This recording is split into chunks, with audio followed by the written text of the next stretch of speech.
Selamat datang di kanal ini. Saya tidak ada kepentingan untuk memenangkan argumen, melainkan hanya berbagi temuan.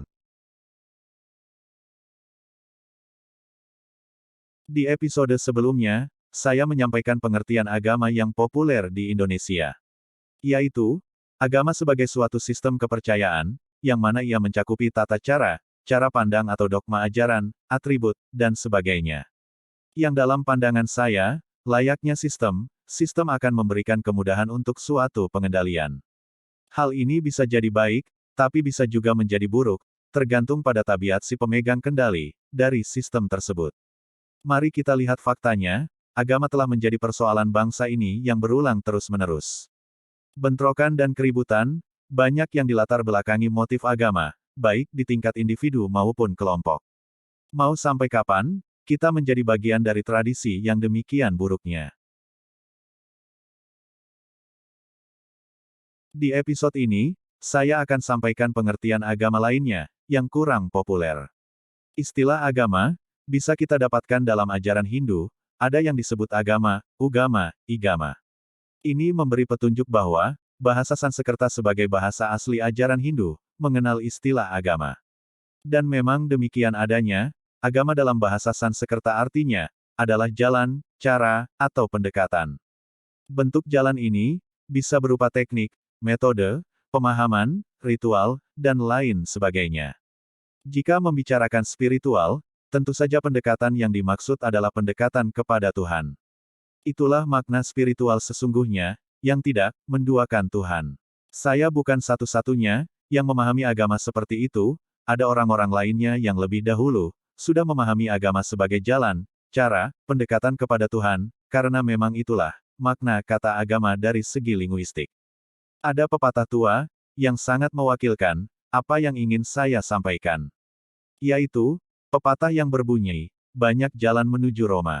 Artinya, banyak jalan atau cara yang bisa kita tempuh untuk menuju ke satu tujuan yang sama, dan sesungguhnya meski jalan tersebut berbeda, namun semua jalan itu akan mengantar kita kepada tujuan yang sama.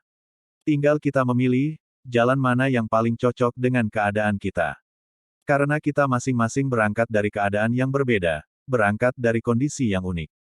Apabila pemirsa sebagai manusia, sudah bisa menyaksikan dan mengakui, bahwa keadaan diri kita masing-masing ini memang berbeda-beda dan unik, maka sewajarnya pemirsa juga memahami, kecocokan kita terhadap sesuatu pun berbeda-beda, oleh karenanya, kita tidak bisa dipaksa, atau memaksakan diri, untuk melewati jalan yang sama, dalam upaya kita mencapai sesuatu yang sama.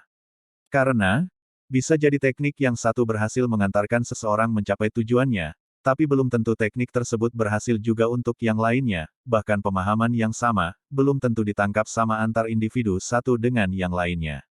Karena bergantung pada kemampuan daya proses, masing-masing individu. Perbedaan adalah keniscayaan. Dan ini pula lah yang menyebabkan, adanya preferensi yang berbeda antar individu, dalam memilih jalan pendekatannya kepada Tuhan. Sebenarnya, bukankah, dengan berpencar melewati jalan yang berbeda-beda seperti itu, kita akan semakin mudah mendapatkan gambaran keseluruhan mengenai suatu wilayah. Sebab kita bisa bersatu mengumpulkan informasi, saling berbagi info, berbagi pandangan, berbagi pengalaman, berbagi referensi dan sebagainya. Apakah hal seperti itu tidak indah, menyenangkan, dan memudahkan upaya kita bersama? Ibarat mendaki gunung yang sama dari pos yang berbeda, selama kita terus mendaki, ujungnya kita akan bertemu juga di puncak. Jadi, tidak perlu ada lagi saling memusuhi, saling sikut, dalam perbedaan jalan spiritual yang ditempuh.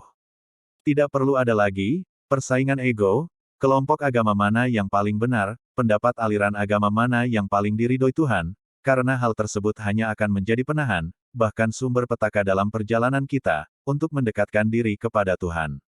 Dan alangkah indahnya, jika kita yang berbeda ini, bisa untuk saling melengkapi informasi, dan saling membantu meluaskan wawasan, realita, bahkan pengalaman, guna mencapai Tuhan, yang belum kita pahami dengan sungguh-sungguh itu, sebagai tujuan akhir kita bersama. Tapi, mampukah bangsa ini merendahkan hatinya kepada sesama ciptaan Tuhan? Mampukah pemirsa berendah hati pada sesama yang berbeda? Karena kebenaran sejati, sesungguhnya hanya milik Tuhan. Manusia hanya bisa mempelajarinya. Tidak bisa Manusia mengklaim, dirinya lah yang paling tahu, yang paling benar. Yang bisa adalah, kebenaran orang lain, belum tentu menjadi kebenaran kita. Dan kebenaran di mata kita, belum tentu adalah kebenaran di mata orang lain. Inilah yang dinamakan relativitas, di mana kebenaran manusia bersifat relatif. Ini disebabkan oleh kecocokan yang relatif, yang berangkat dari kondisi kita yang berbeda-beda. Mudah-mudahan, kita semua berhasil mengatasi kesombongan terkait agama, atau ego kelompok agama, yang kerap menggoda diri kita. Dan tidak lagi saling memaksakan kebenaran, apalagi pakai embel-embel, agamanya yang paling bagus sendiri, caranya yang paling benar sendiri.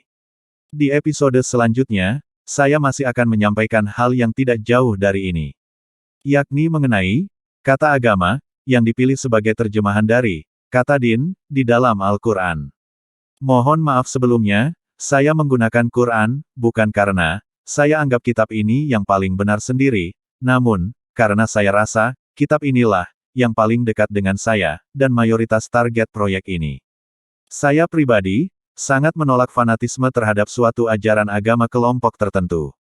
Karena fanatisme menyampaikan pesan bahwa seseorang tidak mengakui ajaran selain dari kelompoknya sebagai suatu anugerah yang positif, patut disyukuri, dan mengandung kebenaran di dalamnya.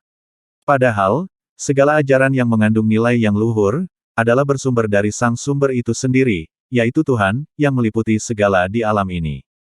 Sekian dulu dari saya. Sampai jumpa di lain kesempatan.